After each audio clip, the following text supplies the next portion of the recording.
Okay, so, yeah, we're not getting an answer yet, Mark, from Len, so we'll go ahead and go live here in a sec. He was coming. He said he was coming in, didn't he? So, Mark, we are live now. Lynn is pretty good, but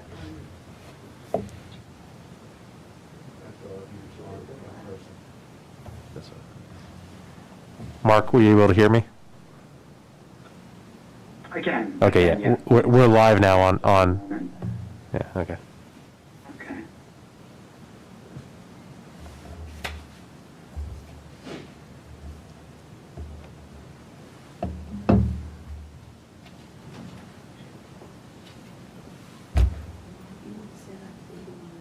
those there both up there. All right. Good evening, everyone. Welcome to the February 2nd EDA meeting. This meeting is now called to order. Madam Secretary, do we have a quorum? Yes, we do. Okay, very good. The agenda for this evening includes, I believe, at last I heard, and please correct me if I'm wrong, four discussion items or 4 items. One, Mr. City Manager, you were going to introduce our new economic development coordinator. We were going to discuss conveyance of Central Park garage land to the EDA.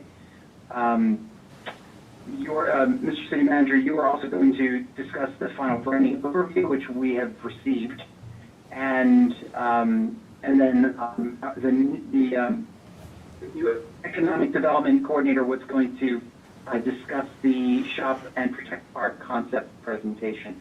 Is that correct in terms of agenda? That is correct. Can I just make a point? This is Dean Kroger, City Attorney. If we're all doing remote, we need to have a statement up front. I don't know if that's been prepared for you or not, but we're basically doing this pursuant to the governor's, or to the budget amendments that allow this to be remote during COVID. Has anyone provided you a statement to read? No. I don't have a statement, but I do believe that we do meet the parameters for that.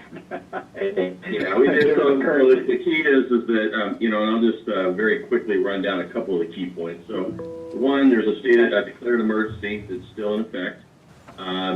We have state and federal guidance that encourages remote participation.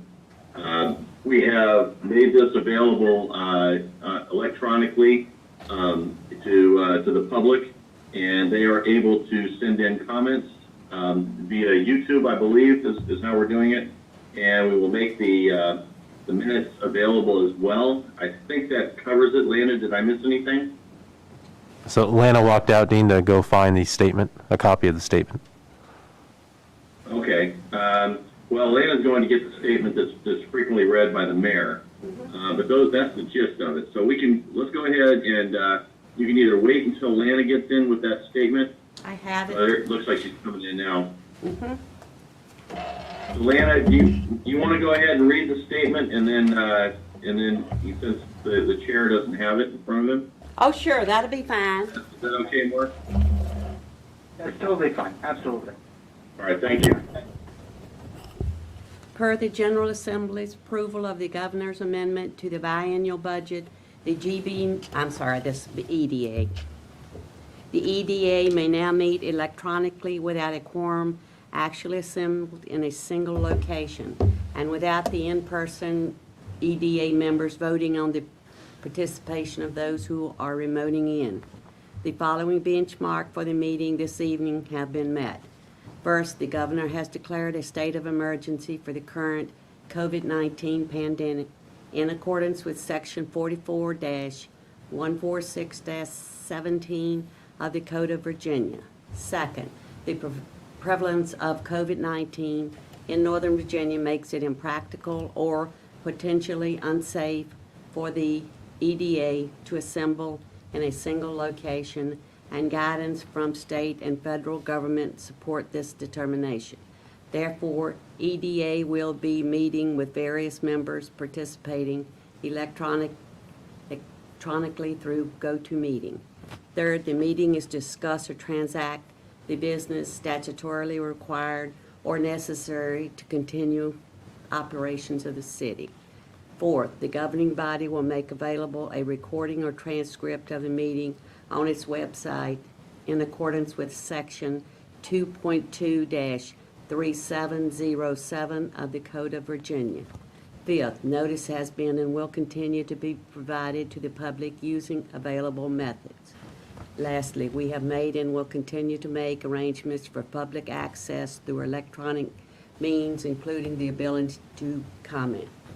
Participating electronically are Mark Botris, Laura Odell, Alder, and those participating in person are Michael Jones, with one absent.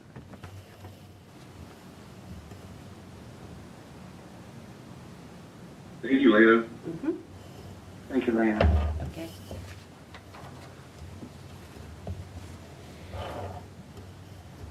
So, getting back to the agenda, just wanted to confirm the agenda for this evening. Yep. Those 4 items which I listed before. That- Mr. City Manager, can you confirm that that's the agenda for the evening? Yeah, that's correct. Forgive me, because that's what I'm going off. Yeah, that's correct. Those are the correct agenda items. Okay. You were broken up when you were saying it earlier. I do have an agenda item. Did you mention that one as well? I He didn't hear that did. one. He did. It was a conveyance of the Park Central garage. He mentioned it. Okay, great, Yes. thank you. Yes, it's included. Yes, it's included, Dean. Thank you. Mhm. Yes. Okay. So we have an agenda. Is there a motion on the floor to approve the agenda? Motion to approve.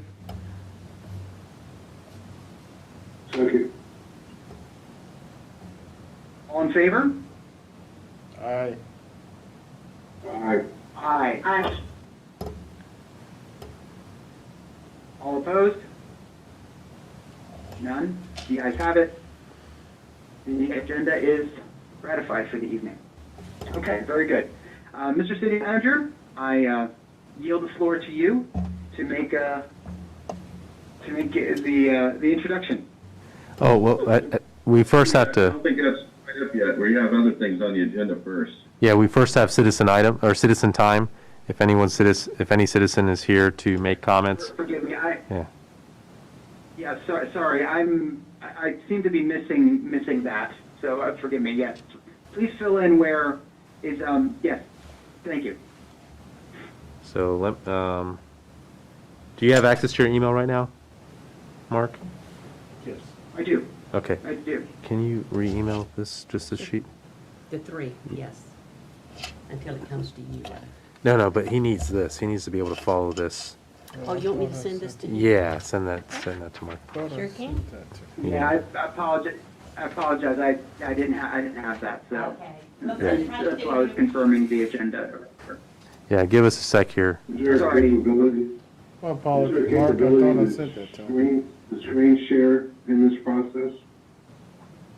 Yeah, I don't have it on the computer right now so I can't do the screen share unless someone at home has it.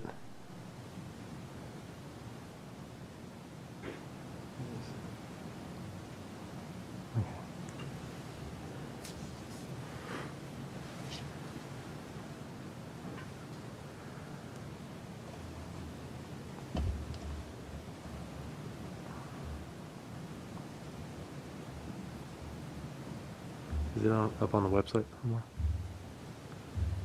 Is it up on the website? Yeah. Yes, sir. Okay. Is it on the website? Yes, sir. Let me go ahead and pull it up.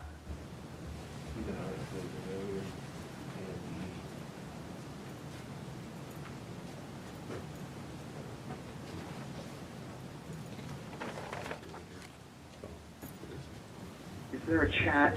Oh, gosh. Yeah. Are you able to send me the link in the chat?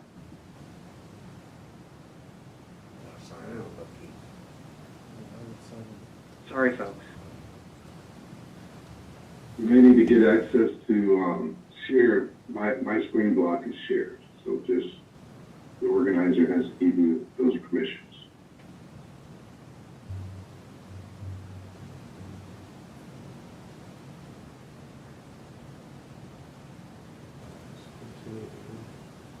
I'm about to paste the link on the chat. On the go to meeting chat. Yeah, please check out the we go. chat All right, bubble there we right go. now. You have Got it.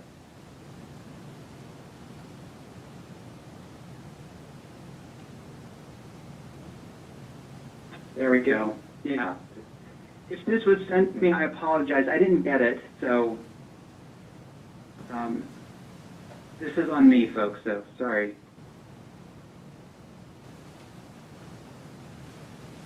All right. No one signed up for citizen time, right? Okay. And no one has signed up for citizens time, so. Yes. So, Madam Secretary, has anyone signed up for citizen time? No. Okay. The next item on the agenda is the reading correction and approval of minutes. And there are none to approve at this time, I believe. True. That's correct, right? Yes. That's correct? Okay. City Manager, the Commissioner's report. Nothing to add. Okay. There's no old business carrying over, so we will move on to business. And the first item of new business, item 7A of the agenda, is the manager introduction of the new economic development coordinator. Mr. City Manager? Great, thank you. And can you all hear me now? Yes. Excellent, great, okay. Tonight, very excited to introduce one of the newest members to our team. Lamar's been here now for 3 months. Yep. Yeah, so we've been very fortunate to be able to recruit Lamar, and I'm gonna turn it over to him here to introduce himself to you all. But it's been a long time in coming. We used to have an economic development coordinator before I arrived to the city, and we've been without one for over 4 years now, and we're about to embark on this exciting downtown development. So it's critical that we have that position in place, and Lamar was gracious enough to join us here, and he's going to be essentially your new main staff representative for this board. I will attend these meetings as needed or as desired, but Lamar will be your main point of contact here going forward. So I'll go ahead and turn it over to Lamar to say a few words. Thank you very much, Laszlo. I'd like to thank every member on the board for attending in person and also virtually. Laszlo says that the city of Manassas Park is fortunate to have me, but I believe that I am fortunate to have the city of Manassas Park. I bring passion. I bring a desire to want to do better for the city, and I often tell people that while Laszlo Palco is my boss, I work for the residents of Manassas Park. So I really hope to do everything I can to make a difference, and I'm happy to be here. I am very passionate about trying to increase the diversity, the inclusivity, the equity that the city has with its residents and its business owners. I definitely believe that we should take a stronger support stake in supporting our young people in regards to their career training as well as their workforce training. So I really hope that the ideas that I throw out to you may, even if they seem big or kind of out there, I hope that you will at least give me an opportunity to try to explain how I think it might work, and hopefully we can, do some great things together. Thank you so much.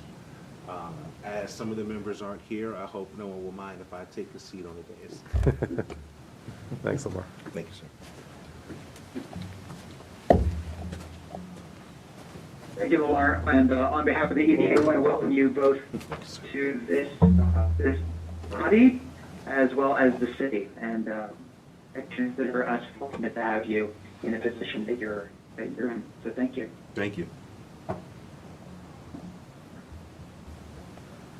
All right. Anything else, Mr. City Manager, on this agenda item? Nothing else, thanks. All right. At this time, we will hear from the city attorney regarding conveyance of the Park Central garage land to the EDA. Mr. City Attorney. Good evening.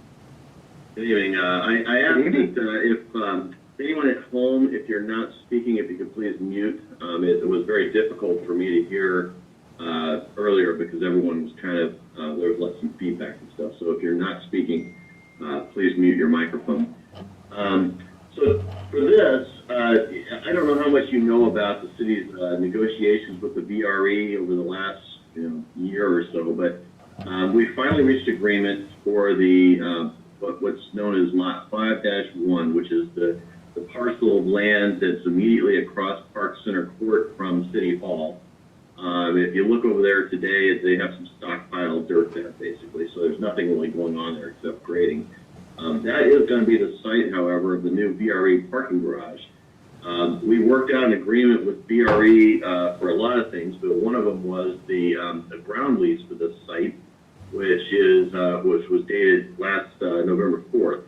The problem is that the ground lease is likely to extend for a term longer than 40 years. And under the Virginia Constitution, the city cannot do that. And we cannot give a property interest other than conveyance of the property in its entirety to another entity for more than 40 years. However, the EDA is not under such a restriction. In fact, the EDA was set up precisely for such a purpose. Well, one of many purposes, but that's one of them. So the EDA is able to take land or accept land conveyances and then go ahead and lease that land out for the economic development of the city. And that's what this would be. So when we initially entered into this agreement, the city was going to do it, but we got into the fine details. We realized that we didn't have that authority. So the way around that is to convey this land to the EDA. The city is going to have a public hearing for the purpose of conveying this land to the EDA, and then hopefully approve that at its first meeting, I guess, in March, which I think is March 1st. And you guys will meet March 2nd, and hopefully at that meeting, you will go ahead and approve the ground lease to VRE and accept the conveyance of land by the city, because there will be some conditions in there for receiving the land. I'll get to those in a second. And then the following day, on the 3rd, the VRE Ops Board, or the VRE Board, I believe, is going to vote to approve the ground lease as well. Okay, so I have to go ahead and prepare the deed of conveyance, and then we have to advertise for that. And then it's just kind of like some processes. So we're under a deadline here. We have to get this done in March because VRE wants to go out to start their bids for the construction in April. So we have this kind of a tight timeline. The deed conveying it or the ground lease is going to be, the way I envision it, a three-party ground lease, because there are provisions in there for the maintenance of portions of the garage by the city, and this was in the agreement we had, and also for the cost allocations and such, which the EDA obviously doesn't want to do. The city, though, is on the hook for that. So the way I envision it is the city, the EDA, and the VRE will all be parties to this agreement. The EDA's role really is just to be the owner. And if there's a condition here, and I'll read it to you, if the VRE either one determines that it no longer requires use of the property, and the property is a defined term that is for lot 5-1, for commuter rail patron parking, and provides written notice to the EDA of the same, or 2, does not use the garage for commuter rail parking for a period of 1 year, then the term of this ground lease shall automatically expire, and this ground lease shall be deemed to have been terminated as of the date of such expiration, and will thereafter have no further force and or effect, except for those provisions that by definition necessarily survive the termination of this agreement. And then elsewhere, it states that upon the termination of the term of this ground lease, which is what I just read to you, the VRE shall forthwith surrender and deliver the property to the EDA, and shall place the EDA in quiet and peaceful possession of the same, and the EDA shall acquire ownership of all improvements constructed, et cetera, et cetera, et cetera. So you're going to get the ownership. Now, the deed conveying the property to you is going to require the EDA to promptly do the same for the city. So once you get notice of this, the property is conveyed back to the EDA, or not the property, the garage is surrendered to the EDA. The EDA will then convey the entirety of the property, including the garage, to the city. So I know it sounds a little bit more complicated than it really is, but the point of this is the EDA will just essentially serve as a go-between, so we can get around the restrictions on leasing the property for greater than 40 years. And I don't have anything in front of you, or to present in front of you. I mean, I could, if you want, take control of the screen and put the agreement up on there, but it's a public document. I can certainly email the agreement to you separately. You can look at it, but you will receive. Oops, my webcam has been, looks like, terminated, but can you still hear me though? Yes. Yeah, we can hear you, Dean. I made you the presenter Yeah. also, so if you want to bring up the agreement, you can. Oh, okay, I'm sorry. Okay, so let's see. I'm not sure how to do this. I mean, I have 3 screens here. Do I need to make sure it's on the primary screen? So when you click on the screen option for share screen, it'll show all 3 screens and you can select which one you want. All right, let's see what we got. So the button's right next to in between the camera and the leave button. There we go. Okay, so this is the agreement we entered into. A lot of stuff you're probably not interested in. This is where we were going to either convey it fee simple or do it by ground lease. We ended up doing it by ground lease. This here says that this is the language I talked to you about, where it says the ground lease for the garage parcel will include a provision that VRE either in the 1 or 2. These are the 2 things I talked about. It does not talk about conveying the land back to the city, obviously, because when we entered into this agreement, we were not aware, we'd forgotten that we had that 40-year restriction. We rarely deal with anything greater than 40 years, so it kind of hit us. So anyway, the fact that we do have an operating EDA was very useful here. So I guess for tonight, what I'm asking you is, if you're okay with doing this, and if so, then I will prepare the documents and have them ready for you for your March 2nd meeting. And obviously, I'll answer any questions you might have first. Yeah, I would imagine that there are probably some questions. Let me refer to anyone else on the EDA that has questions for Dean at this time. Yes, sir. Thank you, Mark. This is Al Dare. The question I had is, you spoke of the 40-year duration. What is the actual number of years we're speaking to? Is it just 40, or is it well beyond that, and what does it look like? It really goes until those 2 conditions here, either VRE determines it no longer requires the use of the parcel for commuter rail parking, or it does not use the garage for commuter rail parking for a period of 1 year or longer. If neither of those 2 conditions are met, it's in perpetuity. It's as if they owned it.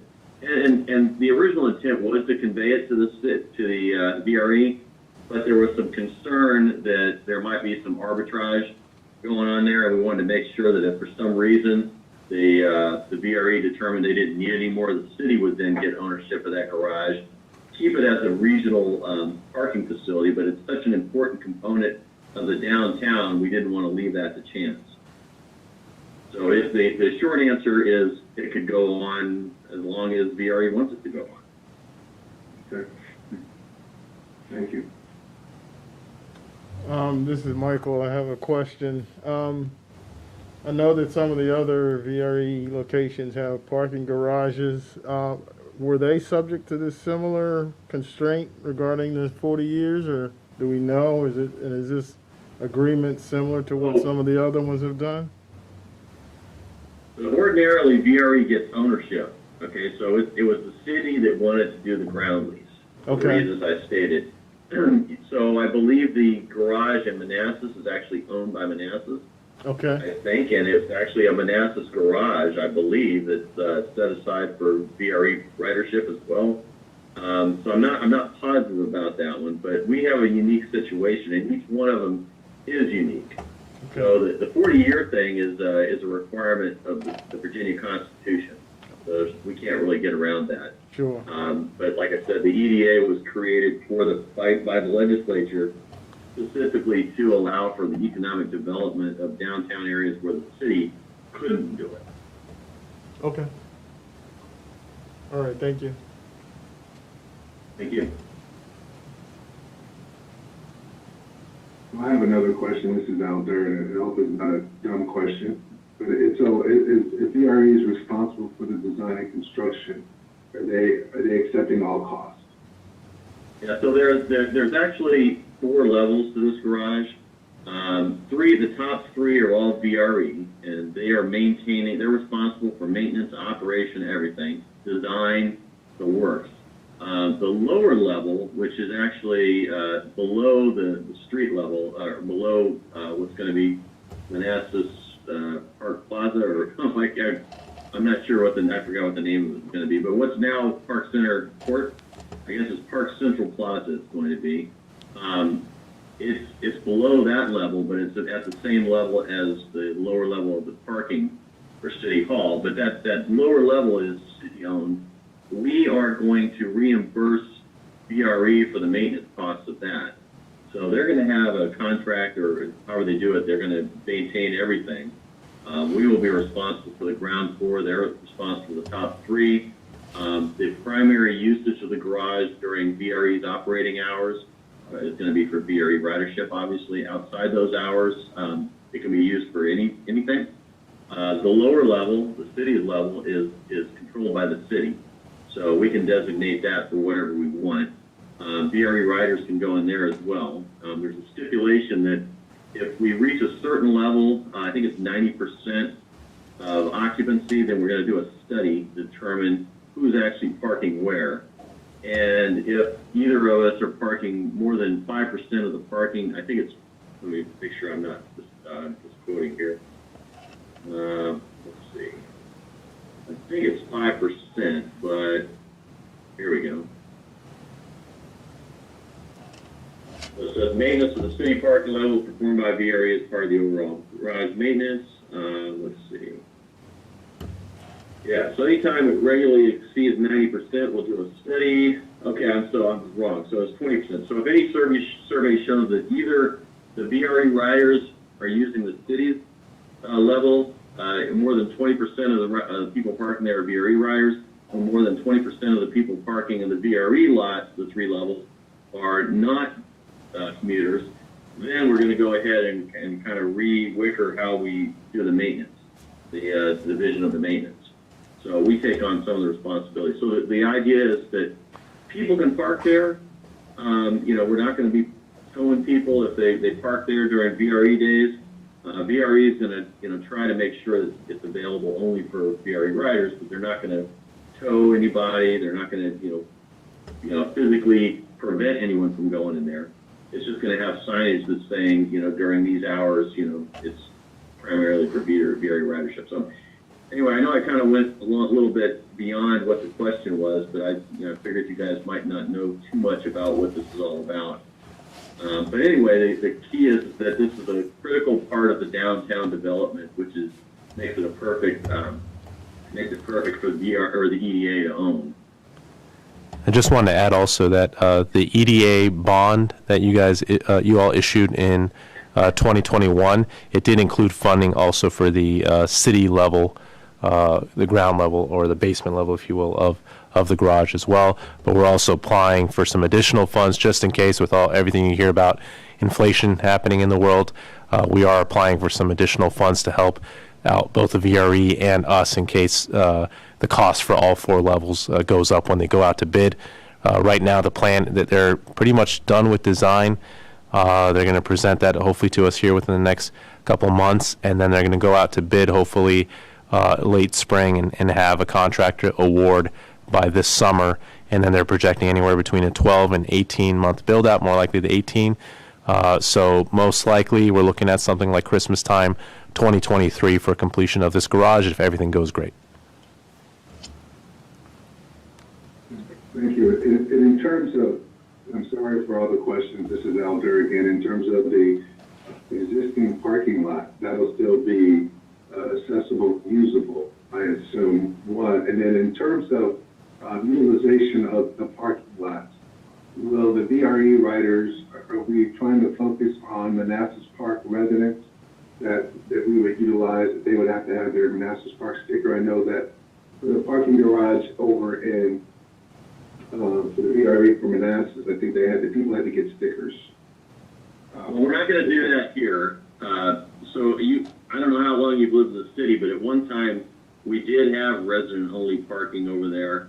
And in the early 2000s, we actually had a federal lawsuit against the city because of that. Even though the agreements we had with VRE specifically allowed for it, I won't go into the details, but we entered into an agreement with VRE to get rid of that. Okay, and so that's no longer valid, and VRE does not do that in their garages. Now, maybe another garage, if it's owned by the jurisdiction and spaces, the VRE is allowed to use those spaces in the jurisdiction's garage, then certainly they can give preference since they built it using their residents' funds. But from this, it's entirely funded from the 66 outside the Beltway funds, and then some additional funds that we're applying for. But it's not local. It's not city funds that's building this garage, and so they would not have any preference for city residents. And to answer your other question, so the surface lot on the station side, about 600 spaces, those will remain operational as well, and then they're adding close to about 100 or 550 spaces on this side as part of the garage, and then the city's going to get roughly 190 on the ground level or the basement level as well. So we're adding some significant parking capacity for the downtown for the businesses here, but the other lot on the other side, because there's going to be a pedestrian bridge, it now opens that up when we do large festivals and events in our downtown for kind of event parking as well. So all those parking spaces will still be allowed or will be in use. And all those are maintained, the parking surface as well as garage will be maintained by VRE? Yes. Yeah, the existing parking is being maintained by VRE per separate agreement.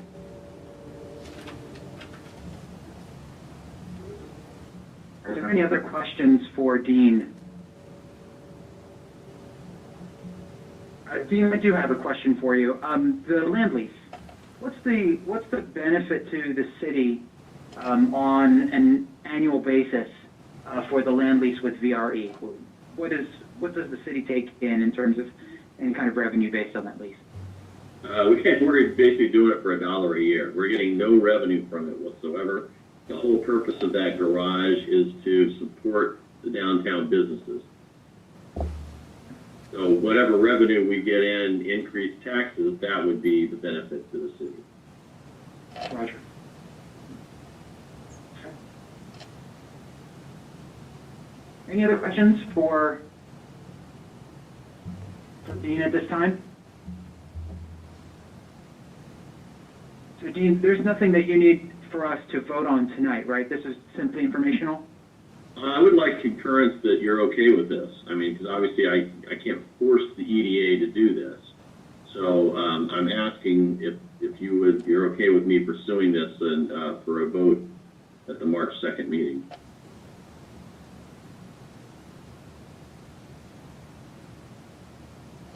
Is there a motion on the floor to, in support of the city attorney pursuing a land lease, a land conveyance to the EDA over the next month or so? Is there a motion on the floor?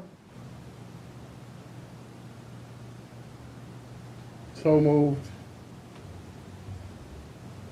Second.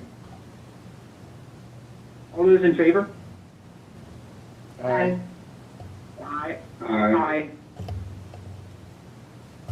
Any opposed? The motion carried. All right, thank you very much.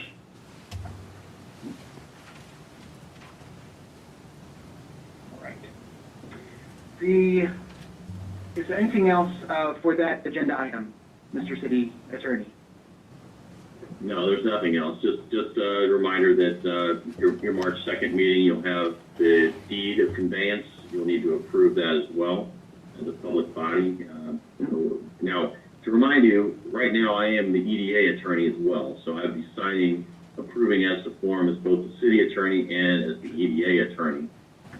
But you would vote on that first, and then the ground lease would be voted on, assuming that you've accepted ownership of the property. And in between now and then, feel free to email me if you have any questions. I mean, I know we're kind of throwing this at you without any preparation, so feel free to ask me any questions you come up. Thank you, Dean. Thank you. Thank you. All right, so I think we can transition to the next agenda item. Mr. City Manager, there is a briefing update regarding branding. Great. Thank you, Mr. Chairman. Thank you, all members of the EDA. This is just to provide you all an update on kind of where we ended up. If you all recall, about under a year ago, I think it was last spring of 2021, we brought in some consultants to start evaluating a rebranding or a branding of the city. We've never really done an aggressive kind of branding effort. And it took quite a bit of time. They wanted to engage with multiple stakeholders. They came here, they presented their initial thoughts to you all as well, got your feedback. They did some social media engagement for our residents as well. They met with the governing body. We did a lot of kind of back and forth as well with the governing body in terms of changes they wanted to see. And we came up with what I'm going to show you tonight is kind of the final product. So I just wanted to show you this tonight, and then as you all come up with ideas of kind of how you think we should market ourselves, please let Lamar and myself know kind of what any suggestions you all have. But this is going to be our kind of branding going forward, and I'll discuss kind of how that's going to be employed initially, and then we'll love any recommendations from you all as well, kind of what you all think we should do as kind of next steps here. So we came up with the Park Central concept. That was kind of the most popular one early on, so we stuck with it. And you'll see kind of there's going to be iterations, but we're going to stick with the name Park Central. You'll see there's other things we can kind of tag on to Park Central in terms of taglines, but we want to just focus more on the name. And you can see the logo here that they came up with to represent kind of not just the fact that we have park in our name, that we have the largest share of parkland per jurisdiction size and population in all Northern Virginia, but also the different colors to represent kind of the diversity of our city that we value so much. And so that's kind of where the logo came from. And you can see how that can get implemented with the logo and the name Park Central, and then just other themes that we want to keep talking about, our new downtown, our Central Plaza where we're going to have our events, and then a place to thrive for businesses and residents. And then they provided us different color palettes as well. They look different on the screen before you, but we kind of have the color palettes and kind of all the materials, the background materials that we can then utilize for future advertisements and branding efforts as well. They provided us recommended fonts for spelling out our city name, so kind of emphasizing the park component of Manassas Park. And you can see when we get this rolling out in terms of advertisements, which we really want to start advertising as we lock in all these deals, as we have a good timeline of kind of when these things are going to be opening, when we have fixed timelines for when businesses are going to be opening. That's when we kind of want to roll out an aggressive marketing soon before that time arrives, to kind of start getting people interested in the downtown. And then we have to continue to aggressively market the downtown even after everything's completely finished and open. We're going to want to do a lot of events in the downtown as kind of that marketing plan as well, but we're going to want to do advertisements for our downtown as well. And we're going to start with the Virginia's newest downtown. We're Virginia's newest city, and we're promoting kind of Virginia's newest downtown. And then when that gets old, we can kind of transition to something else. But we want to keep this Park Central logo with that and branding. So this is the downtown brand. You can do it different ways with the logo to the side of the text or the logo on top, and we'll show you other jurisdictions and other town centers kind of how they do it and why we're showing it in these different styles. And then we have all the different kind of color options that you can to see kind of how you can employ this in different colors as well. And then the important thing, what makes us unique from other town centers, jurisdictions, is that the logo that we're using for our town center is also going to be the logo that we utilize for our city. So we're all in. Our downtown and our community are kind of one. The town center is ours versus just a commercial component. It's a community entity as well, and that's why we're sharing one logo for both entities. And you'll see kind of how that's a little bit different from other jurisdictions. And then again, this is just the Manassas Park community branding in different color palettes as well. And let me zoom in here. I don't know why this slide always gets smaller, but you can see again that these are our sister cities and kind of how they do branding and kind of what they came up with and kind of how we compare to that from very simple to more complex color coding, kind of how we blend in with that. And here we use orange, but you can go with different colors for park as well. And then you can see the town centers, different town centers for counties, for cities. Hey, Len, how you doing? They usually have the logo on top, right, and then the name of the town center. But as you can see, we kind of have the same logo going for our town center or our downtown as we do for our community. And the downtown of our city, similar with One Loudoun, is supposed to be the downtown of Loudoun County, but they have a different kind of branding structure specifically for One Loudoun. The same thing for us. Our town center is our downtown as well, and it's the only town center we have in the city, so it's the point of emphasis for us.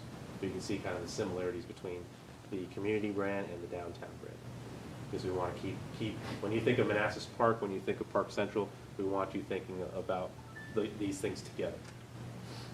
And then you can just see here some example banners that we can then employ across the city for the different seasons as well, to incorporate our branding and the different elements of the season. So when these will be rolled out, time will tell, but we want to start getting kind of things going in the downtown first, and then aggressively pursuing this as well.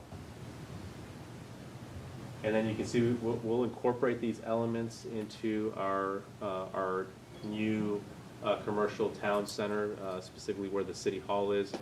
This is going to be changing. This was an initial concept where you had a little monument wall here where we were going to have Park Central, and then this was supposed to be the screen, where on the other side you actually had a screen for people to watch stuff, and on the back was going to be kind of a brick structure where we were going to have the logo there. We're not doing this screen anymore. That was a concept that I briefed to you all as well last year in terms of having a small screen on the plaza. Instead, we have an agreement that we're going to place a larger screen on the front of the building of the theater, Cinema Cafe, more similar to how the Mosaic does it, if you've ever been out to the Mosaic in Vienna. We're going to have a much larger screen so that everyone in the plaza will have good visibility of that screen, which means this is going away, but we're likely going to make this monument wall now even taller so we can still have the large logo next to the text that says Park Central. This is going to be a point of emphasis for the community, so when you see pictures on Google, when you type in Manassas Park, we're hoping you have a nice picture of this downtown with this logo kind of front and center. We want to light it up at night as well, some kind of backlighting as well, so it looks very unique for town centers. And then we want to incorporate the branding into our wayfinding signage. So we're currently doing a consulting report right now for our downtown streets, kind of a complete street study to look at pedestrian safety, pedestrian crossings. We're going to have a lot of parking lots on this side, but we're going to have businesses on the other side of the street. We want to make sure that Manassas Drive is a safe place for pedestrians to cross the different crosswalks along Manassas Drive, but we also want to plan where we want to place our wayfinding signage, how we want that wayfinding signage to look like, how we're going to have kind of almost exit signs off of 28 as well for our marquee businesses, our theater, our planned grocer, and other businesses that we're looking at bringing here.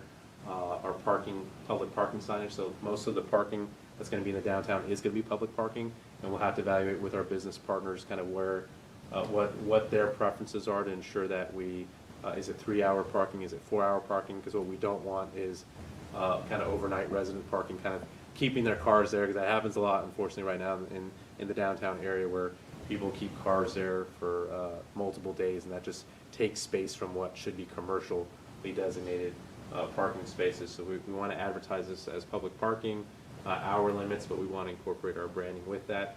And then it will look different, but we want to have monument signs as well when you come into the city on 28, saying welcome to Manassas Park. And then we'll go with a digital screen, not just a LED kind of text screen, but we actually want to have a digital screen with moving images and to able to kind of push out city messaging, what's happening with our city, any safety bulletins, and then also promoting what's happening in the city with our downtown, with our community events. That's going to be the goal, is to get these monument structures on 28, both northbound and southbound, to let people know that they're in our city, that we are a city. We're not Manassas. We're our own thing. We're proud of it, and we have our logo, and we'll have wayfinding signage to hopefully an incredible downtown. And then thanks to Lamar, we incorporated some tactical urbanism concepts into this plan as well, especially with the next slide here with in terms of branded crosswalks. But that's something that Lamar's going to really be looking into as well. What else can we do from an arts standpoint as well for our downtown in the future to really stand out from other town centers? But we kind of had some initial concepts thrown out here that Lamar was working with the branded consultants for. And the governing body loved this one. And I should have, Lamar should have said, hey, that was my idea, but he was very gracious, and he didn't speak up that night, but the governing body loved this idea over here. But thank you, Lamar, for that.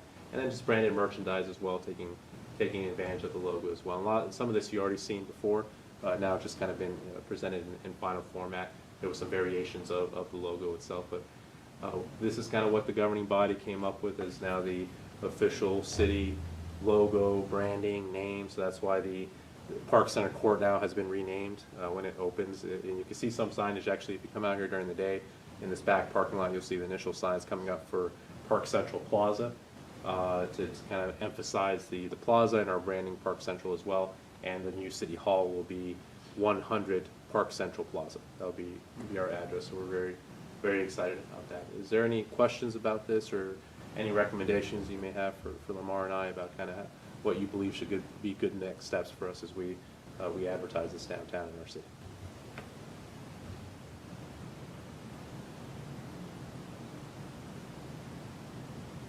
Yeah, the only comment that I had regarding this, by the way, great job on this. The three things that I actually really like about this is the tactical urbanism. Really like that sort of subtle, kind of building in the brand into, right, branded crosswalks, the signage as well. As 3 minutes to the best burger, right? I really like that. I like the fact that you captured all 4 seasons in the signage. That was very, very thoughtful. And I also appreciated the fact that you incorporated the green, actually, the green branding that's actually Manassas Park's legacy, and it's in current seal. So yeah, there are several good nods there.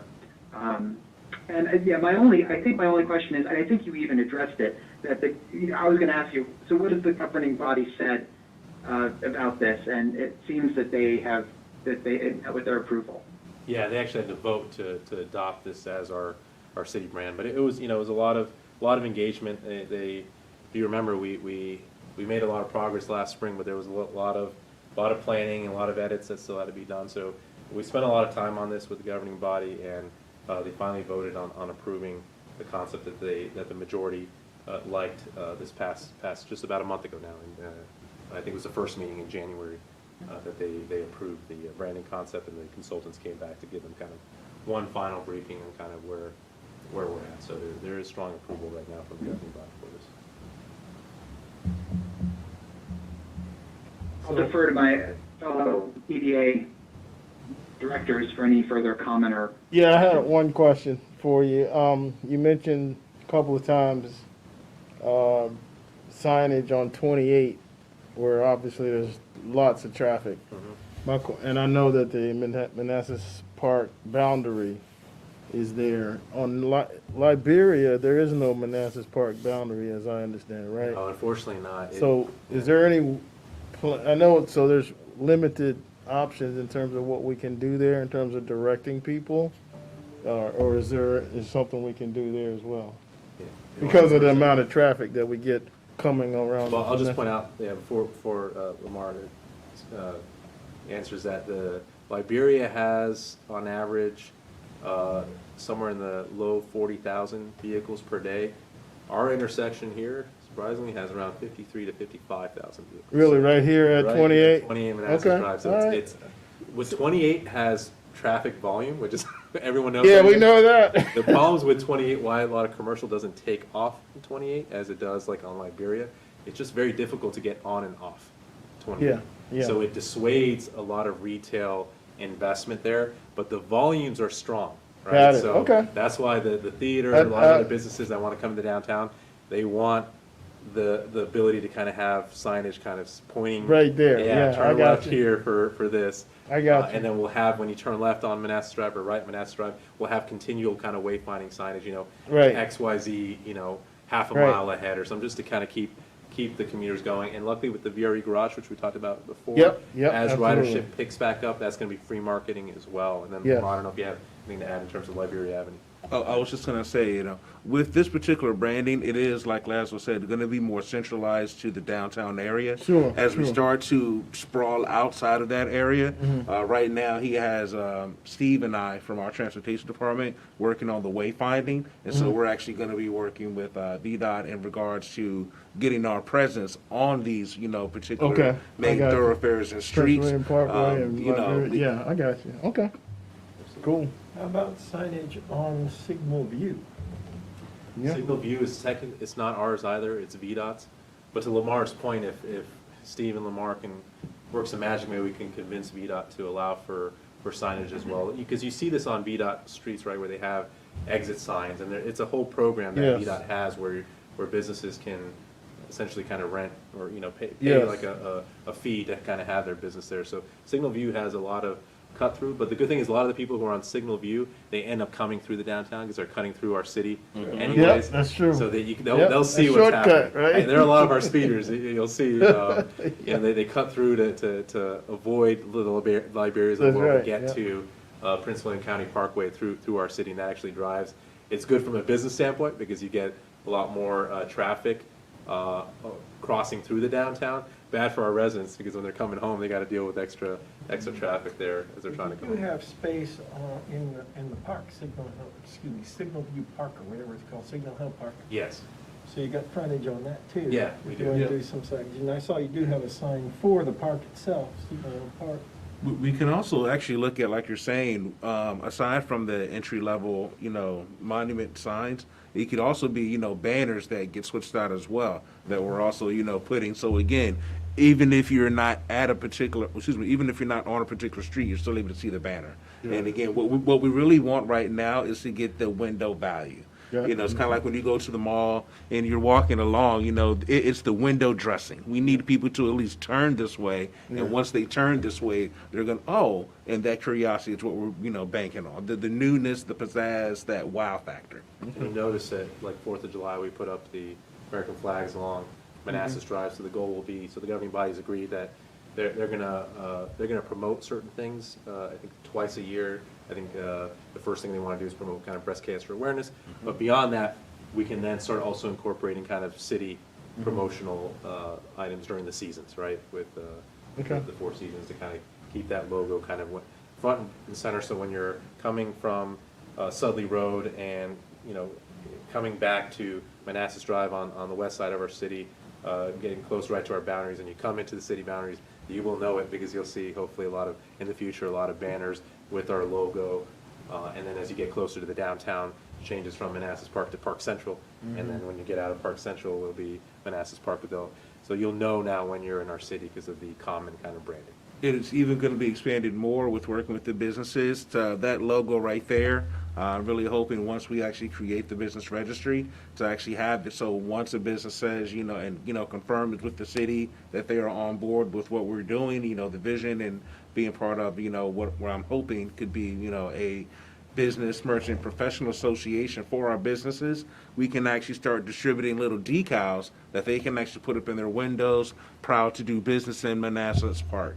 And, you know, again, make it so that not only do you see it on the signs, you're seeing it when you're driving by the stores. We're creating this thing that people are going to want to know. Kind of like when I was interviewing with Laszlo, I told him one of my goals was to make Manassas Park the Central Park of Northern Virginia. And again, the amount of parks that we have here, this is what's really going to, you know, help with our tourism as well. Because, you know, we're really, you know, inadvertently and indirectly promoting, you know, what we're really known for. Got it. How do we prevent the confusion that might happen when people drive on 28 and think that the intersection of Manassas Drive and 28 is Park Central? Yeah, because we'll It actually. looks like the center of the town. Yeah, And in reality, impression would be, this isn't right, you know? well, if you think about it, it kind of is Park Central too, because you have kind of Park West on the west side. You have Park Central, which is so the west side, you know, it's the classical Manassas Park, right? The original Manassas Park, the original subdivisions, highly residential, with one community shopping center at Kent Village Square. And then you have your Costello Park, so you have your main park there. Then you get to the central of the city, which is really your 28 all the way out to Digital Drive here on the east here, where it's mixed use, kind of apartments, soon to be kind of more high-rise apartments as well. Our future downtown in terms of commercial, retail, restaurants, your industrial, your strip retail in terms of 28. And then you get east of Digital and you move into kind of more residential townhomes, newer residential townhomes, single-family homes with one neighborhood shopping center, just like they have one on the west side, they have one on the east side along Andrew Drive, the Manassas Park Plaza Shopping Center. So it's fine if people think this is the center of our city, because it kind of is. It's the commercial core of our center, and we're kind of, you know, we're proud of all kind of three areas. But they'll really know, because when you get to 28, you'll see, like, the monument sign will say Manassas Park, right? So it's going to say, "Welcome to Manassas Park." And Park Central. Yeah, exactly. To get to Park Central, turn left, or, you know, once you turn onto Manassas Drive, you'll have kind of Park Central straight up ahead, wayfinding signage.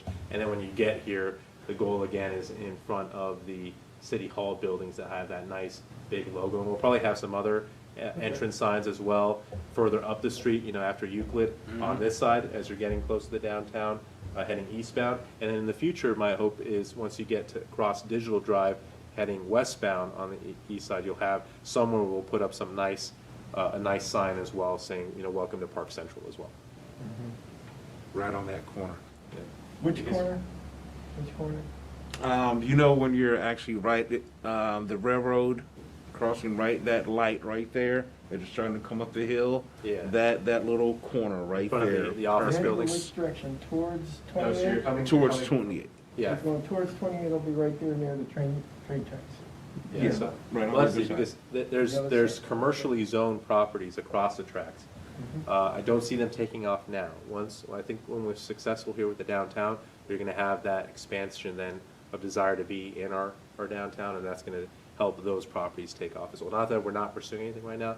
There are ideas like sports complexes, other things as well, but they're zoned for commercial, and that's something we're evaluating what can go there, but they'll really take off once we have a proven model here. Because remember, our city has a black eye because of what's across the street right now. That was handled over a decade ago.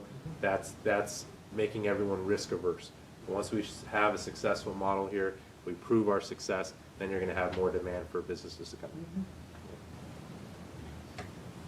This is Alder. I had a question reference the placement of the signage. Is there any thought of going on the other side of Liberia to the west side of our city? Is there any thoughts of signage that would go over there, or are we just focusing on this central area? Yeah, I'm not sure about signage. We can think about that. That's why we want to have our consultants kind of evaluate what makes sense. We'll definitely have the banners, but you're right in terms of, you know, letting people know who are coming from the west side, going to 28 or going to the east side, to let them know that Park Central's is straight ahead. That's fine, but that's something we can consider as well. But we definitely are gonna market our downtown to all of our residents, once it's established, that we involve them early on in the process via the town halls that we did pre-COVID. And we had actually the strongest support came from the west side of the city, which was very exciting. So they're really pumped up about the downtown. It's just, unfortunately, it takes a long time for these things to happen. So there was a lot of energy, and then COVID happened, and things are just slow. But as this gets up and running, we want to incorporate our marketing internally to our residents and do community-based events as well, just for our residents, in addition to kind of doing that more expansive tourism marketing as well. When's the signs going up? So it's a good question. We'll have to see. It's going to be within the next 2 years, but it's going to be driven by the timeline of when our businesses will be fully established here. Okay. And that, again, what you were talking about earlier, the garage, that is the key driver. That's why we spent a lot of time on relocating the garage, because the garage was originally supposed to be built further down there, which was no good for all the businesses here. So once that garage, they actually start construction on that garage, and the businesses feel comfortable that they're going to have enough parking once that garage is done to support a successful downtown. So the garage is the key driver. So once they award that contract, once they start breaking ground, we have a good timeline of when things are going to go here. Once the timeline for the theaters finalize and we know when they're coming, then again, we have a good timeline for when our downtown will actually be done with businesses actually within. It doesn't mean we won't have businesses prior to that, right? But we want to make sure we do kind of a big rollout when it's done, so people see the full vision as well. Not to say that we don't want them coming beforehand. We'll let people know about the business opportunities, but and that's a good opportunity to kind of showcase XYZ coming in 2023. So we will be marketing, but we want to really aggressively market once the whole product is complete and they see the whole vision, and we do large community events.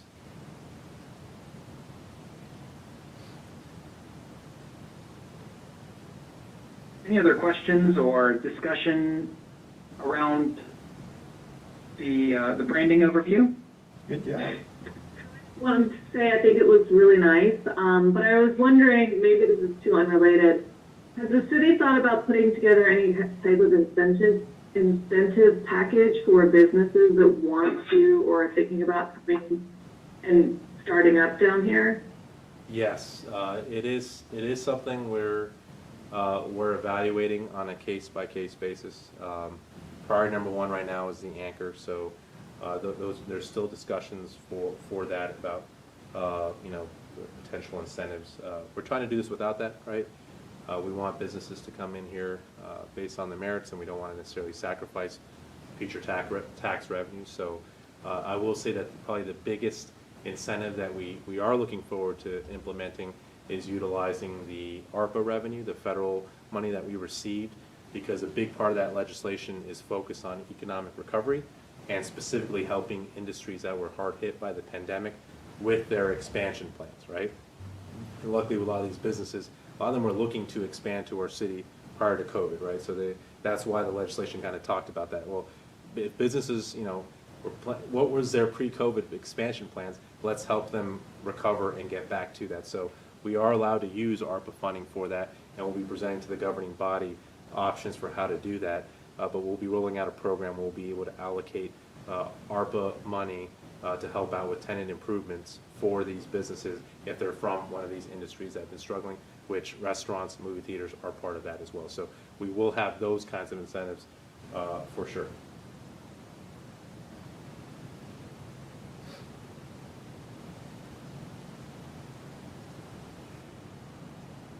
Any other thoughts or questions around this discussion item? All right. Thank you, Mr. City Manager. Thank you, Lamar, for all of your hard work on that. That was a tremendous effort, and we really appreciate everything that you did to bring that together. Thank you, Mark. Thank you. All right, the next item on the agenda is the Economic Development Coordinator is going to present on the Shop and Protect the Park concept. Thank you very much, Mr. Chairman, and again, thank you all, members of the EDA. So when I was hired, I was giving very clear direction from the governing body and from the city manager in regards to programs that I should be focused on and priorities. The recovery program, of our restaurants was one of those programs. And in that vein, as we started to look more at different programs and ways to incentivize, not only the residents to actually get back out and actually visit the businesses, but also to incentivize the businesses as well, we realized, at that same time that COVID numbers were also going up.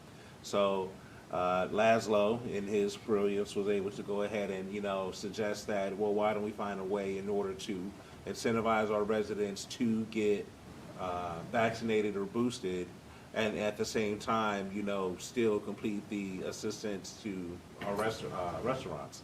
So with this particular program, again, looking at some of the history that we have here, we've actually seen that essentially $110,000 is the amount that the meals tax revenues are currently down since COVID has started.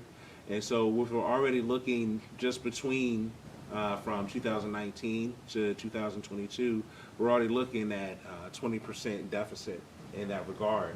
So of course, we definitely understand that in order to reduce these hospitalizations and deaths from COVID, the best thing we can do is to get people vaccinated. And so with this particular program, again, Protecting South Park, it's something that is using methods that other localities have used in regards to voucher programs.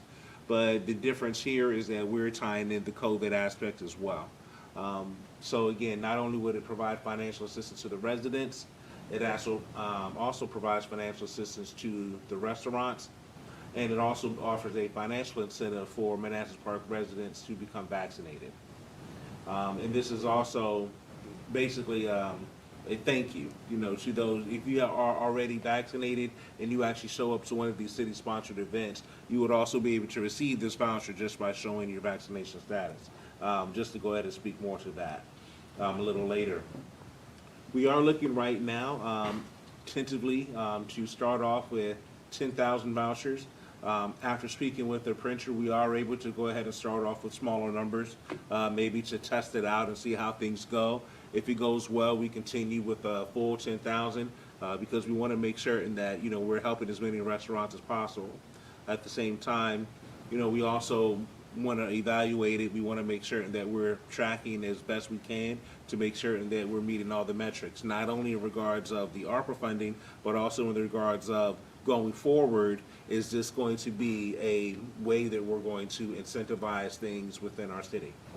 So with this particular voucher, it does not cover alcoholic beverages, it does not cover gratuity, it does not cover delivery fees, and it is only valid for pickup or dine-in. This voucher can only be redeemed at participating restaurants in Manassas Park. No change will be given for any unused voucher amount, and again, it would only be valid for currently what we're expanding, what we have expanded to is a 16-week program. We realize that there is a wait between getting your first shot and your second shot, or your second shot and your booster. And what we want to do is to make certain that we're getting as many people fully vaccinated as possible.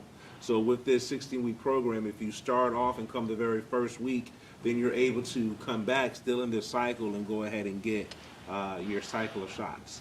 So as it stands right now, and again, I'm just using the number as 3, that if you come get your first shot, your second shot, and your booster, you're able to actually get $45 from the city that you're able to use at restaurants. If you come and show that you have received, the same number of shots, again, you're still able to receive that same number of vouchers. Currently, right now, out of the 16 restaurants that we have listed as doing business in the city, we actually have 7 of them on board to participate. Initially, we started off, trying to figure out how we were going to be able to reach all of the different residents that we have out here. And so we also have some partners and allies from the different property managers and homeowner associations in regards of trying to promote this as well. So once we actually do decide to go forward with this program, not only are we going to be using the restaurants to actually promote this event and promote this opportunity, we're also going to be using, where people live to actually see this, working. We also have considered sending it out in water bills, but of course not all residents receive water bills, which is how we ended up dealing with the property managers. So again, how can residents participate? Attend a city-sponsored COVID vaccination event. And again, they receive a $15 voucher, again, per shot that they would receive. Of course, residents may not get multiple shots in one day, and so, there's the medical staff that's assisting there is gonna be advising them that they can't do that, just in order to make sure that they're being safe. Essentially, they have to show an ID that shows that they are a resident of Manassas Park. And that's gonna, again, allow them to get this particular voucher. And then they take that voucher from there and they go directly to the restaurants that is participating. As far as the restaurants, they actually have to enroll with the city. So what we're asking for is actual written or electronic confirmation of their desire to be involved in this program. And then once they have decided to be enrolled in this program, they have to meet the following requirements, which is one, that their business license must be current, their business taxes must be current, and the restaurant must be a brick and mortar restaurant establishment located in the city of Manassas Park. We kind of feel that that's just a basic standard, of a fairness, if anything, to allow everyone to have the equity to receive the benefit. We definitely would not want someone to be behind on taxes and then end up getting this benefit that ends up having to go pay something and not helping something forward or expand, what they're trying to do here. And again, once the restaurant enrolls, we are looking to provide them with some marketing materials. Basically, a nice size poster, it's going to have the city logo on there, but also the program logo as well, participating restaurants, a couple of flyers for them to go ahead and have at their restaurant. So maybe someone happens to come in and decides, oh, this is a great thing. My sister or mom would love to know about this, just in case. They're able to pass that out. And also a city point of contact sheet, which would include my information and essentially in the finance process of how we're going to be redeeming, essentially just basically kind of like a frequently asked questions, and if you have a question about a particular thing, the person that you would reach out to. But I would be the main point of contact for this program, and how we, as far as how we redeem it and things of that nature, I would be, referring to Pon and Patty. This is a simple mock-up of what the poster itself would look like. And again, the program dates, are still tentative as far as when we're going to start. But again, the logo itself, again, a needle with the fork and different types of food, surrounding it. I actually tried to be quite specific in selecting the only types of food that we had here in Manassas Park. That kind of got hard though.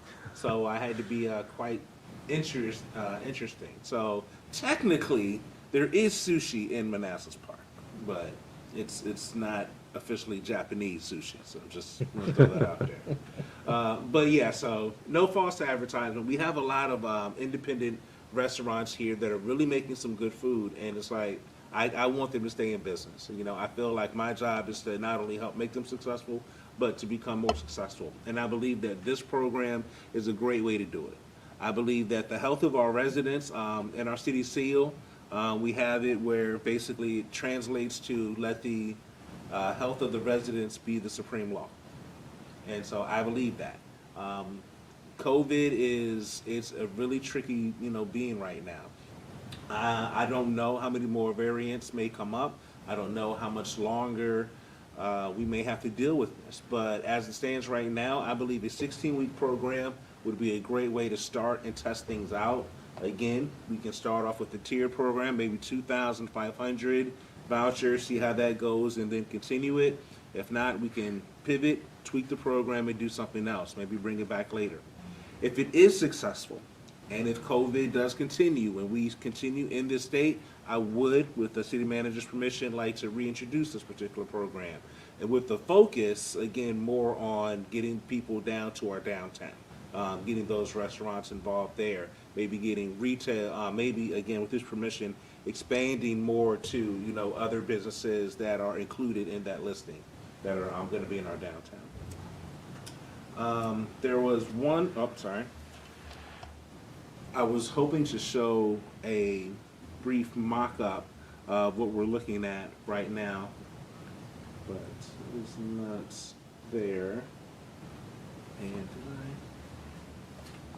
did So while he's looking at that, Mr. Chairman, there is a specific motion on this one, and when you are ready, I can read it, but this is, we're asking for your all's input before we brief the governing body. So the governing body has not seen this. We wanted to get your all's input as residents of our city, as the Economic Development Authority, what your thoughts and ideas are of this program and any recommendations you may have, and then ultimately with the motion, whether you recommend that that the governing body approve this program or not. Comment-wise, I'd recommend bigger Thank you. fonts, larger fonts. Oh, large. Yeah. Believe me, it'll look better on the flyer. On this screen, it's a little tough. You found it? Another thing is, what's the controls to prevent double, triple dipping? Yeah, so the vouchers themselves are going to have some fraud protection, and it's going to have the amount already spilled out. So each voucher we know has a set amount, right? But there's protections in there from preventing reproduction Oh, of no, the. I mean, people keep coming back. Oh, we're going to keep a database essentially. Yeah, I see what you're saying. When they come to get the actual vouchers themselves, we're going to keep a tracking kind of who these residents are. So you record the folks that have the vaccination. Exactly. Yep. I Yep. want to switch this over. What are you trying to Have do? it here. Question, where would the locations be for the vaccinations? Will they be multiple locations that accommodate both the Yes. the east and the west side of the city? Yeah. The goal is to, we're working right now with partnerships. Our new health coordinator is working to form a partnership with Giant or others who agreed to do mobile vaccination clinics. And we actually want to do these at the shopping center. So we want to do one Kent Village Square on the west side to promote those businesses, one in the 28 Manassas Park Shopping Center there to promote those businesses, the Andrew Drive Shopping Center as well to promote those businesses. So we want to do these events there to kind of get people out. And so it's kind of, we feel that the best way to ensure the long-term recovery is get everyone comfortable with going out again, visiting our restaurants, and getting protected when they do so. So when you look at this And then, particular and they market, get the vouchers at the time of vaccination, or do they have to take their copy of their vaccination card to City Hall? No. So we'll be there to kind of register people. So when they come, they can either show proof that they've already been vaccinated and how many shots they have, and then they'll get the number of vouchers per that. So it would be, you can get up to 3 shots right now of Pfizer and Moderna. So you could get 3 $15 vouchers. If you had the Johnson & Johnson, that's one shot is equivalent to 2 for the first time, and then your second was equivalent to 1. So pretty much each individual's entitled up to $45 worth of vouchers, 3 $15 vouchers if they've been vaccinated and boosted.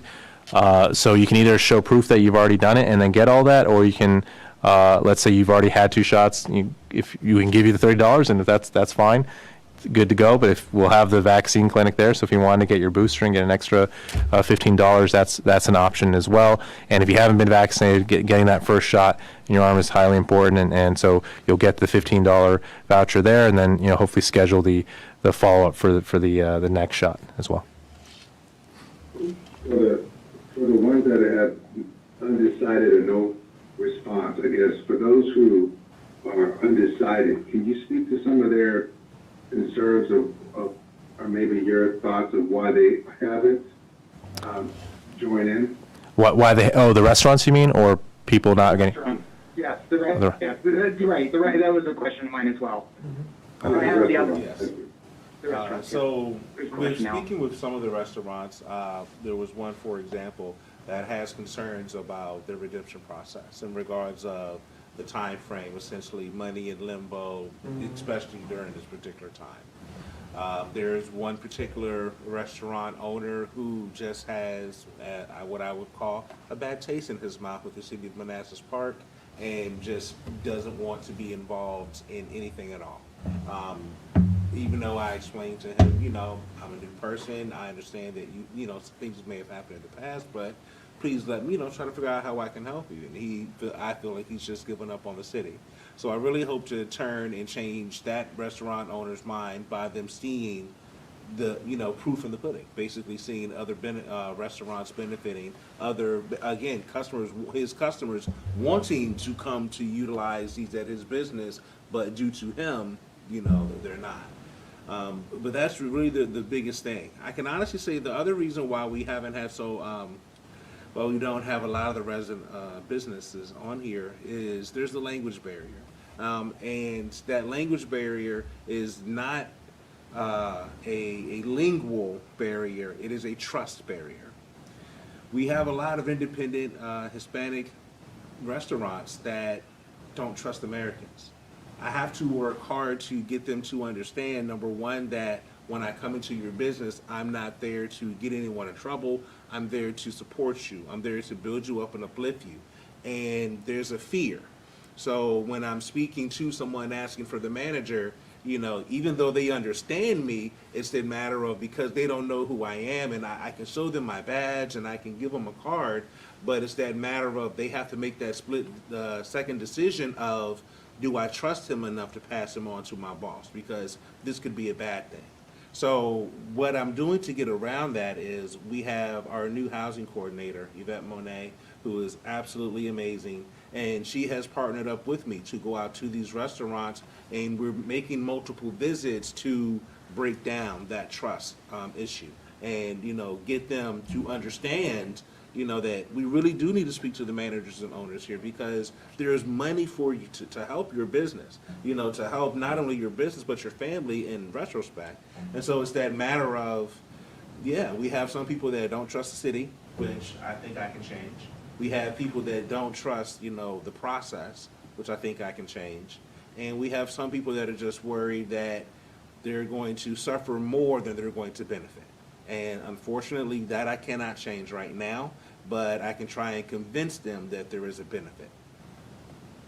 The vouchers will be distributed at the events?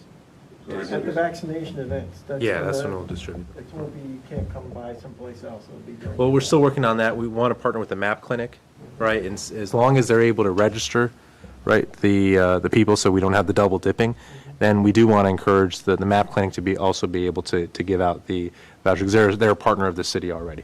Okay. Yep. A quick question in regards to the comments about trust, just real quick, I'm sorry. Just if you could, are there any gatekeepers that maybe within the community that are trusted agents with some of these businesses that you can partner with the gatekeepers and have them be there with you as someone that can maybe break down some of those barriers? Just as a thought. I do believe that there are these types of agents in the city of Manassas Park. I believe that I'm still in the process of finding them. And that's really part of why that's more so how the business registry process and the association, idea really came, because I think that's really what we need. We need to get representative in these respective communities to actually come, sit and speak with me, understand, break bread, hey, here's what we're trying to do, so that they can go back and be the ambassadors as well. But at the moment, I just feel like I haven't met them. And to be fair, I'm just out here beating the pavement trying to find them. I find, the occasional business owner that, understands and, they want to participate, but then it's the matter of now I'm working to convince them to take on this benefit for everyone else. And unfortunately, they feel like, I'm working so hard here just to keep my head above water. I really don't want to take on the added responsibility. So I'm still looking and I'm still reaching, but we will find them. They're there. It's just a matter of when we find them, are we going to be able to get them to really take on the actual idea that the city of Manassas Park cares about its businesses and that we're going to work to make you successful, so that way it's worth their effort and time to actually go out and talk to their fellow business owners and tell them it's okay to trust Lamar. Lamar's going to help you. Lamar's going to be here to help your business succeed. Once they hear that from someone else and instead of a stranger that they've never met before, it'll be much easier. And just one additional thing with that. So we had greater participation in the CARES Act funded grant program, where we simply had them fill out an application and we just gave them a check based off certain tier levels. At that point, I went out with my fire department employees. those who spoke Spanish as well. They are the most trusted employees in the city. And all the restaurants really like them, and that helped kind of ease some concerns. But again, that process was simpler. This one, to Lamar's earlier point, about there's a lags before they give someone, let's say a couple who has 3 shots, each of them has $45, so a $90 restaurant check that the restaurant's covering until they come here to redeem. And we can only do this one time per month because of administrative capacity, right? If we had a giant staff, we could process this more regularly, but right now we need to kind of keep tabs on everything. Lamar's one person, our finance people we're managing a lot right now with all this ARPA money. That 1 month is what we can administratively support, which some businesses can do that, but others don't feel comfortable that they can do that. Very costly. Yeah. Is there any businessmen's organizations here in the city? I'm not sure the Hispanic members would be, Hispanic businessmen would be members of it, but. The chamber, yeah, there's the Prince William Chamber of Commerce. But it's so expansive. I think one of the long-term goals that Lamar and I have been talking about is actually forming a Manassas Park Business Association and getting these restaurants together. Lamar's first step is building the business directory, getting to know everyone, but eventually we do want to create that association. Like that would help. That's where you go Yeah. to do the pitch. Right now, I actually had a meeting yesterday with National Hispanic Council, and my goal now is to utilize them as my partner and ally in reaching out to these communities. Basically taking, again, if you don't trust me, again, let me come with someone you do trust. Let me come with someone that not only speaks your language, but knows your culture and knows how to, truly break down these walls. So right now, for an example, I printed up different business registries, and we have English, Spanish, Korean, Vietnamese, and Chinese, because we want to make sure that we're getting, all the information from every business that's out here. And so again, that's one of the first steps, is breaking down these walls. Will we get everyone? I hope so. But to Laszlo's point, it's really just step by step, taking that time to really put in the work. If we had more active kind of nonprofits, it'd be a little bit easier because we do have employees, such as myself, who speak the language, know the culture, came from it, but I'm government. So there's still going to be that concern. They're always more. There's always more comfort with nonprofits. Anytime they know you're from the government, right? There's going to be hesitancy. It doesn't matter whether you speak their language and came from the community. There's still going to be that second guessing of whether you can still be trusted or not. Yeah. And we're changing that. The town halls were very helpful, and COVID came at the wrong time because we were getting good momentum and good turnout. And then COVID kind of stopped that, and we haven't really been out in the community that aggressively. But I'm hoping as the pandemic becomes endemic, we can start doing more expansive town halls across our city and getting the community more involved again. They also leverage the community itself just by advertising. People go in and say, "Are you supporting this program?" Yeah, no, that's a good idea. Yep. And just the customer pull. Yeah. Yep. I think That's what it's out. another way, and I haven't mentioned this to Laszlo, so this is just me talking to the air right now, if you will. But I also think that maybe a way to try to get this, also get them to come in initially, might be to have some sort of, just tent events, where businesses have an opportunity to come register and maybe do some other services, and kind of just like, again, go down to Kent Village and set up the tent, and just stay out there all day, try to get people to come register. And basically go to these different areas, and basically, again, like, I hate to say it, I used to sell magazines and books door to door. Sometimes I don't take no for an answer. So, I mean, if it takes that, me being out there all day, asking for your manager, asking for your boss, pleading with someone until I get it, I will. But again, I will be creative in how I accomplish this. Lastly, we also see a picture of a mock-up of what the voucher would or could look like.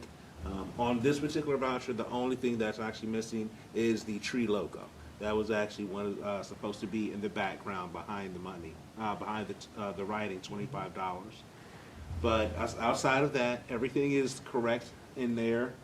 Along the city seal, currently we are discussing either using a gold foil, which could be used, using gold foil and a die, which could actually be a security measure, Or the other option would be along the right edge would be a foil that would be attached. And so that would also be another security measure.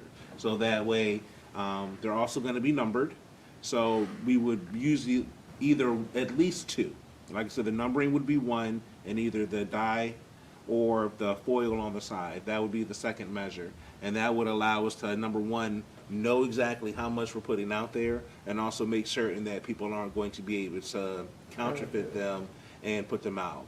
But also be a very strong education program with the participants to understand what the real voucher looks like, how to tell a fake one, and also to understand that you may take a fake one, but you won't get paid from the city on a fake one. So there's going to have to be some due diligence there. And so again, that trust, that's again where that trust issue, you know, is going to be coming in. Wanting them to understand this is a benefit for you, but you have to do your part in order to make sure that it's going to be done the right way. Were there any other questions? I have a question and kind of a comment about what you were speaking about with the relationships between the businesses and the city. I have seen in the past where jurisdictions have offered or have kind of not rented out, but hosted kind of meet and greets within certain restaurants within the locality. It brings the other businesses in to support their co-business owners, and it also starts to develop a relationship between the city staff and those businesses. So that's just an idea to consider. You know, maybe renting out one of these restaurants, having the other restaurants come in, and then having you all have a meet and greet with other local businesses in that area.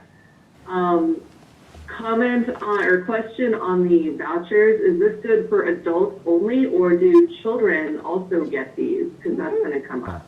Those who are of age of vaccination. Yeah, I was just gonna say, if you get a shot, Yeah. and you can show that you're, because again, for an example, we'll say a 17-year-old has parents' approval to get the shot, and it's okay. Well, can you show me your high school ID card? You know, your school pass or something. I mean, if you're there with a parent, don't need it because you know your parents there, you got parents' permission.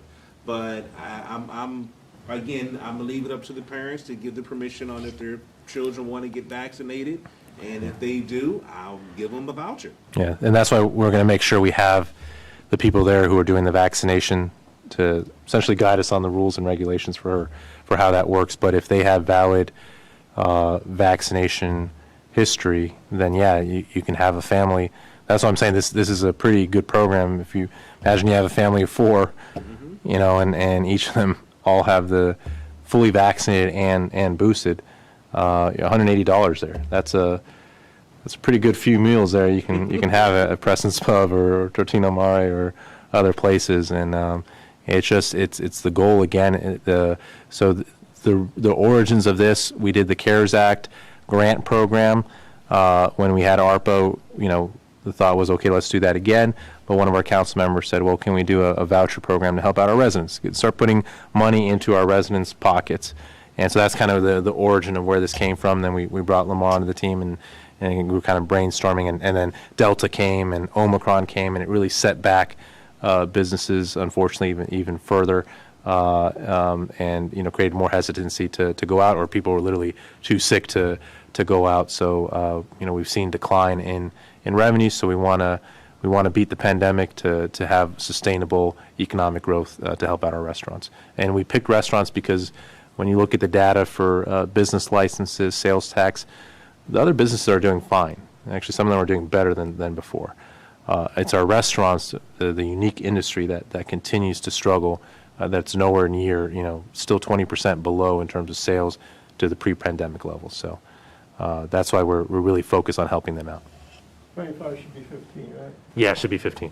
You're right. Oh, yes, Yeah. I'm sorry. Yes, it was a previous mock-up when I met with the I would love to point out to your point as far as, you know, maybe renting a restaurant or having a place where we could have, you know, that meet and greet. I would absolutely love that. If you have any connections to anyone that you think may be interested in, you know, helping get that facilitated, I would love that. But yeah, I think that's a really good idea. And it's, you know, like I said, it could be something quick if they're participating, especially if they're already in the, you know, the plaza where we're working. But yeah, on that 28 plazas, that's the hard nut to crack. Were there any other questions? I do. How will we measure success? We will measure success, number one, by the number of vouchers that are being handed out by the vaccination staff, number one. Number two, we're going to measure success by the number of vouchers that each restaurant is turning in individually, but then also as a whole. We do understand that some people may actually come out, get the vaccination shot and take the voucher, but might not use it. So in the end of it all, I would expect that if we can be successful in whatever the initial amounts that we start off at, if we are handing out at least 70% of the vouchers, I think we'll be successful. And to be honest, I think if we redeem at least half of the vouchers we give out, I think we're going to be even more successful. Because it's the matter of, I do not expect that there's going to be an even distribution of the redemption of the vouchers. I believe that, for an example, Preston's, Tortino Marte, again, if we're getting families vaccinated, they may benefit more. I believe if we're not getting the Hispanic population to really come out and participate, then the stores in that 28 shopping center, I believe that they're going to suffer more. So we're going to work, so like I said, to make sure that everyone knows about these programs, and we're going to get it in people's face so that they can get vaccinated. So that's the first part. That's the first success. We're getting, our residents vaccinated. As far as, how they're redeeming them and where they're redeeming them, to be fair, like I said, if we get at least half back, I think we're successful. And then some other metrics too, Mr. Chairman, meals tax revenue, that's the best indicator of kind of sales. So we're hoping that sales will pick up. We'll hope that this encourages people to, if we're giving them essentially free meals, to stay in our city and shop specifically in our city. And then vaccination numbers, we're currently in the low 60s in terms of vaccination percentage. So we'd like to get that number up. I will caveat that the numbers for our city are not accurate based off of how the state tracks our city. So it's made this quite complex or quite difficult to tackle this pandemic when we're not even getting accurate information from the state in terms of number of cases, number of vaccinations, because they're using 20111 and not our corporate limits. So it's hard to really determine what it is, but hopefully we'll make a dent at 20111 by improving our city as well. We're one of, I think, 4 jurisdictions that have that difficulty across the state, that we're not getting up-to-date, accurate information, cases, hospitalizations, all those things. So it's hard for us to kind of set policy. So we have to kind of think of it as kind of more regional in terms of what's happening. Recommend you put an expiration date on those certificates. That those certificates have an expiration date on them, that way, when the amounts are clear to be used for something else, so they don't be hanging around. So this is the front and this is the back of the voucher, and right here it actually has the date. We will have the date that the voucher's from. Good. So essentially the start of the program, and then this would be the end of the program, and then we would have approximately a 2-week period from the end of the program for all the restaurants to finish bringing in the last of their vouchers. We just have this brief little legal disclaimer. This voucher is good for one-time use at participating Manassas Park restaurants listed on the voucher. It's illegal to sell. It has no cash value. And again, over here, referencing that it doesn't cover alcohol, doesn't cover gratuity. And those are 2 things that were initially thought we were going to add alcohol, but then the businesses actually objected, to having alcohol be included on there. So that was the biggest reason why we went ahead and removed it. They threw out, the matter of, happy hour specials that they may be running, and then having this and, running concurrent with that. But then also the matter of possibility of inebriated residents being on the streets. And so I think as a safety measure to keep the city safe, we just keep it from alcohol. We also have it so that, again, that it's not valid for delivery, but only for pickup or dine-in. And by that, the reason why we're doing that is because now all of our businesses do not have delivery services, which means that if a business has the money, they're participating with one of these DoorDash services or something like that, and that means that they're going to be getting part of this money, Right. Or a fee service, and we're not trying to do that. We're like Lazarus said, we're trying to give this money to the residents and get it from the residents to the restaurants. Yeah, we're trying to encourage people, our city, to get back to normalcy in the safest way. Again, get vaccinated, because even if you get COVID, I got COVID, I was vaccinated and boosted. It's, it's not fun, but your chances of hospitalizations and deaths, which is the main concern from COVID-19, goes down tremendously. You should be able to feel comfortable to go back to living a normal life if you're protected and vaccinated. So that's the goal here. Is let's get back to normalcy by everyone protecting themselves and getting vaccinated, and helping our restaurants, our community members, our economy to keep going so we can get back to normalcy.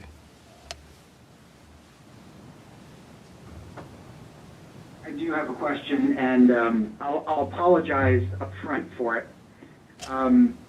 Is there anything in the funding source that requires the vouchers be tied to vaccinations? No, there's nothing there. So the legislation, if you read the ARPA legislation, all the expenditure categories, I mean, the number one priority is to tackle the pandemic for the funding, right? That's the goal. Then they have a lot of other goals as well that they say, okay, the pandemic has done a lot of bad things for mental health. It's done a lot of bad things for the economy, for struggling industries. It also recognizes that a lot of employees, like our police, our fire, our public works, they never got to work remote. They had to continue to expose themselves throughout even the initial parts of the pandemic. So they wanted us to kind of reward them. They wanted us to invest in water and sewer infrastructure as well as part of this funding. But the number one thing was use this money to address the pandemic.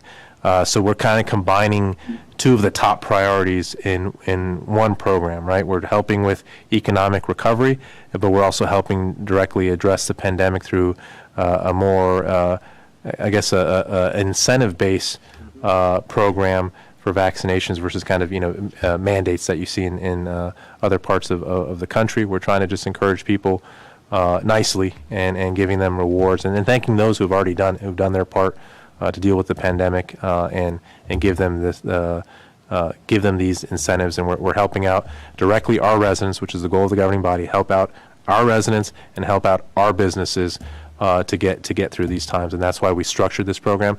But to your point, Mark, Mr. Chairman, the governing body could say no, just give it to the businesses or the residents without that. This was just kind of our recommendation because we want to get the message out that if you're vaccinated, you're boosted, let's go out and enjoy life again, and responsibly, essentially.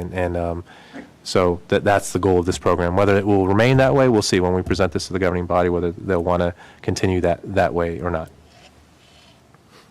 Yeah, that was as I was reviewing the materials last night, that was the thought that came to me or the question that came to me was, does it need to be tied to injections or to the number of injections? Is there a scenario that we could entertain where we make it, so here's my thinking. Okay, if I'm a business owner and I need commerce, right? I need revenue. I would think that I want the most frictionless process possible to get money in my pocket. You know what I mean? And so my thinking was with the intermediary. Now, mind you, I get it. Like I get what goals we're trying to hit. But if we didn't have the intermediary step of requiring injections in as the intermediary step, would that not get vouchers into the hands of residents faster, and then into the hands of the restaurants faster? Yeah, no, that makes sense. Understand that? Yeah, it would be, this program would be much more efficient. Like I said, if our goal was just short-term economic gains, you could more efficiently design this just to get money out to all of our residents and go at it and shop locally. We don't think that's a sustainable solution. We need to get past the pandemic, because every time you get the surges, the waves, restaurants get hit. So we're trying, and so do movie theaters. And it's causing real world issues. The theater industry got hit hard this last month because of Omicron, and because of what movie studios did out of fear of Omicron as well, in terms of moving films to streaming. So in order to have a long-term economic recovery, we have to get enough people vaccinated to be able to move forward, and that's why it's maybe in their short-term interest to have a faster program, but it's definitely in their longer-term interest for us to move beyond the pandemic by getting everyone vaccinated. But in terms of rules, there are no rules, like in terms of we have to do this. This is just our design of the program, but it doesn't have to be this way. So if you all recommend, or the governing body says no, just focus on economic recovery, short-term economic recovery, let's get some money quickly into businesses' hands, then you could do it that way. And that's how we did it with CARES Act. We just provided grants directly to businesses, but you didn't see long-term kind of sustainable support there. The revenues are still down. So we're hoping, again, to get our residents, get the vaccination numbers up in our residents, and hopefully have a stronger long-term recovery for our restaurants. And you said the program has a finite window. You said 16 weeks? Yes. From when we roll it out, yes. And of course, From when you roll it out? Yes. and of course that can be amended in order to meet the needs. Or, you know, as we're working to get residents vaccinated, if we come to find that, you know, more residents, you know, are getting vaccinated, then, or excuse me, it might not be taking, they may not be coming as quickly initially. Like maybe that first 2 weeks, it might take a little longer for them to get started, but around maybe week 4, 5, 6, we start to see that uptick, and then we start to see that we have some steady numbers. Maybe we might, you know, extend it again at the city manager's discretion or the governing body's discretion. But I think that 16 weeks would be at least the minimum we should run it, and I think it would be just a good standard amount. 4 months, I think, is a good amount of time to get all of those shots and, again, use the voucher. Yeah. Something to consider is, so in marketing, we have a concept called A/B testing, right? So, you know, maybe the A testing is using the program as intended. Maybe a B test is just, I don't know, this is something to consider. Maybe pick like 100 residents, we're gonna just mail them vouchers, you know, $30 per household, $50 per household, or $45 per household. And then see, and like a small investment, right? And see what happens. You know, just a thought to see, you know, just kind of test, you know, if, you know, which provides a greater response. I don't know, just a thought. Response in terms of what? In terms of the use of vouchers, in terms of them getting the vouchers, them getting into the hands of the businesses, you know, that's that kind of thing. Okay.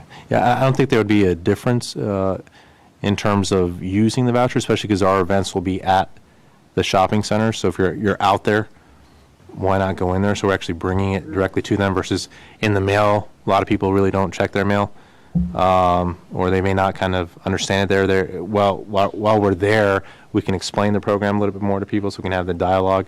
But in terms of getting the vouchers out more efficiently, you're absolutely right. If just mailing it, that's the original route we were going to go, actually, as part of the program before we tied to vaccination. But to alleviate your concerns, we have 3 years to spend this money, but we want to start it this way with focusing on vaccination increases. And there's more money. Correct. So if it doesn't work out well over this spring and summer, then and restaurants are still struggling, then we pivot and then we say, okay, we're doing purely an economic recovery program without incorporating the vaccination. But there's time to do both.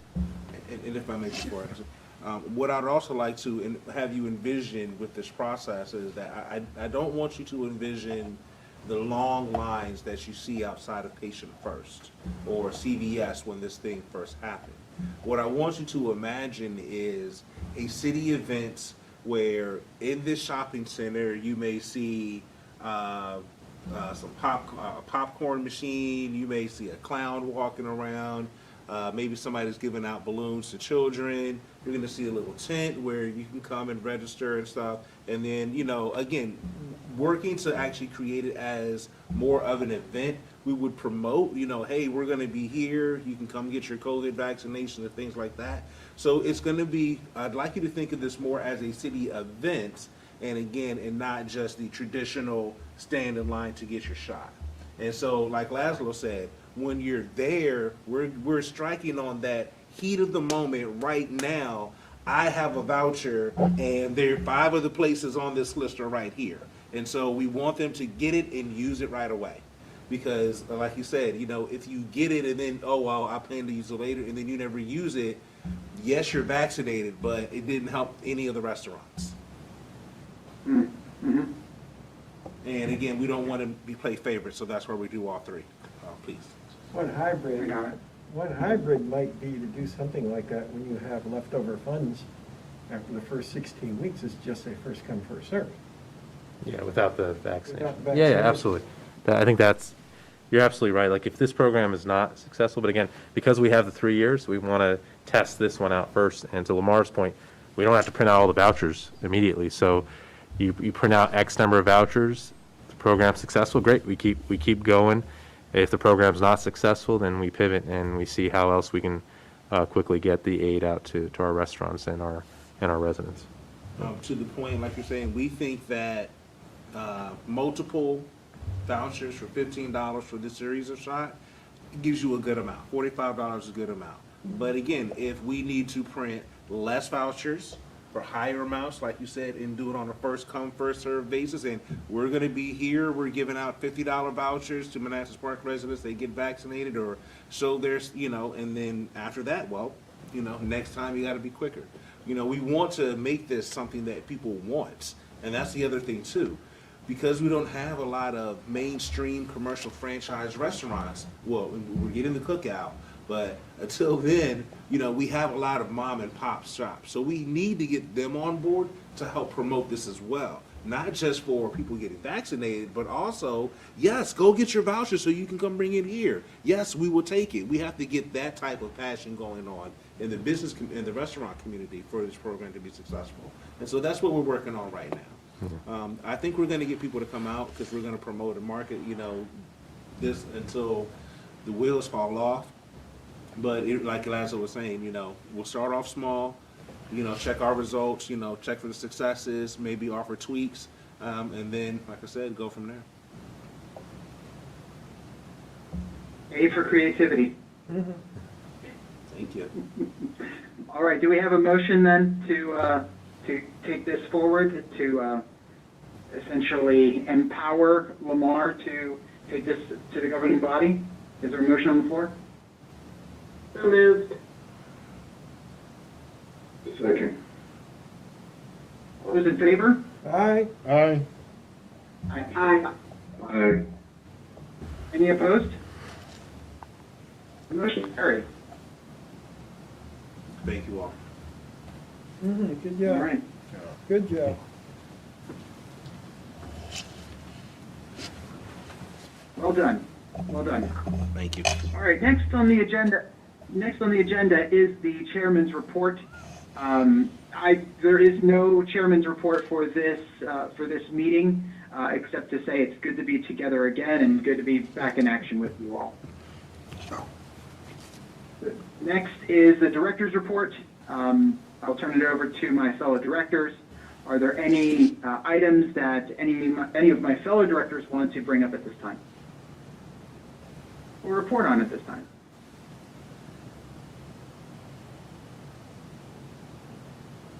Hearing none, we'll move on to the next city manager report. Mr. City Manager, is there any final report or update that you wish to give to the EDA this evening? No, I just really want to thank you all for continuing to volunteer and serve the city.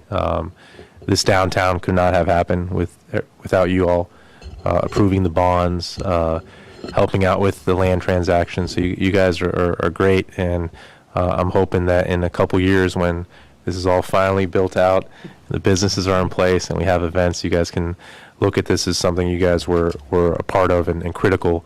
Because I can't understate how important it is for the item that the city attorney was briefing earlier, that if we don't have the garage, this thing's just not working. So you all are making that possible by stepping up as city residents to serve the city and be part of this board. And we're very excited to have Lamar here, and we hope that over the next few years we can keep kind of building out our economic development program. I've been very focused more strategically on the downtown, these larger transactions, but we really want to do more, like Lamar was saying, getting to know our businesses better, establishing those relationships, hopefully building a business association in the future. So exciting next few years here, and so we're very thankful that you continue to remain to be a part of that and show leadership for the city. So I just want to thank you all for that. Thank you all for your continued service to the city. It's really exciting to see the things that we talked about, just a couple of years ago are actually coming to fruition. It's pretty amazing. Yeah, that's true. Thank you. So thank you. Thank you, Mr. City Manager. Appreciate your report and appreciate your gratitude very much. We're grateful for you as well. And Lamar, we appreciate having you as on board, and we're excited to see all the great things that you're going to do, and anything we can do to support you, we're here.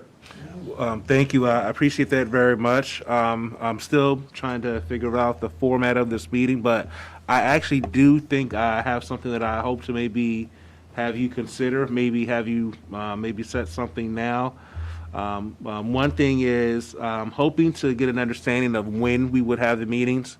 Initially, my understanding is that we would have them after the first governing body meeting of the month. So I did not know if there wanted to be a consensus on when and how we would continue to meet. It's really dependent kind of on the items, but you guys can feel free to kind of meet whenever needed. But usually after the first governing body meeting's important, because usually they're approving something that then you guys may need to address thereafter. But Event-driven rather than calendar-driven. what's that? Are you saying it's event-driven rather than calendar? It can be both. So if we met a lot last year during the time where we had to go through all the bonds, and then things kind of slowed down. So when things pick up, we definitely need to meet. But other than that, it's really your all's discretion, and certainly when Lamar's kind of bringing up big project ideas that we want to engage with you all, then it would make sense. But for right now, I think, over the next month or two, there's going to be needs for meetings here, but just that continual dialogue, I think, between the chair and Lamar about when meetings are needed, and then we can share that information with all of you all. Or if any of you want to bring up anything as well, feel free to reach out to Lamar or to the chairman as well to get something scheduled. Okay. All right.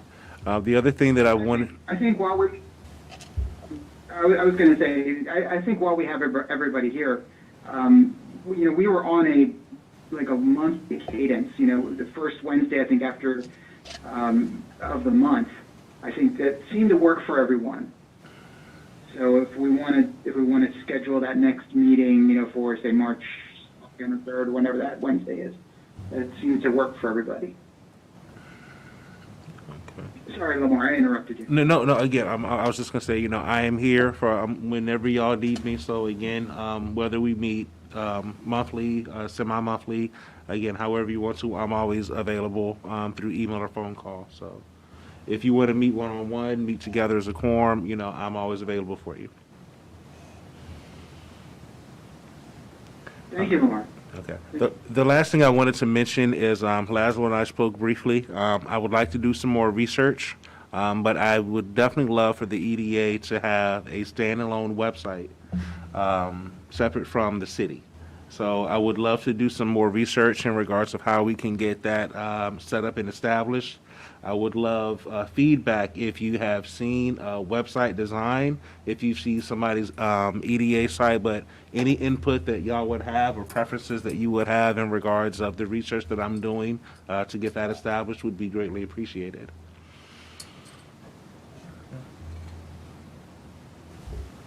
Yeah, just to add to that, the benefit of having an EDA website is that you all have more flexibility than the city, the governing body, in terms of the First Amendment, freedom of speech, where you guys are actually allowed to promote businesses on your site, whereas we can't on the city website, because then we could be accused of discriminating. Why aren't we advertising this or that, right? So we have to be very careful on the city website, but with the EDA, they're designed to be able to promote those businesses of that jurisdiction, to take on other kind of initiatives. So that's the value of to really market the city. That's what a lot of EDAs do on their website. So that's something we're looking into. But we definitely would love your feedback as we go through that process of what you would want that to look like and have yeah. So I'm glad you brought that back up. No problem. Love that idea. Love that idea. Love it. All right. Anything else? Any other last questions, comments? All right. As Moses said, as Pharaoh, Moses said to Pharaoh, let my people go. Last item on the agenda is adjournment. Is there a motion on the floor to adjourn this meeting? So moved. Second. All those in favor? Aye. Aye. Aye.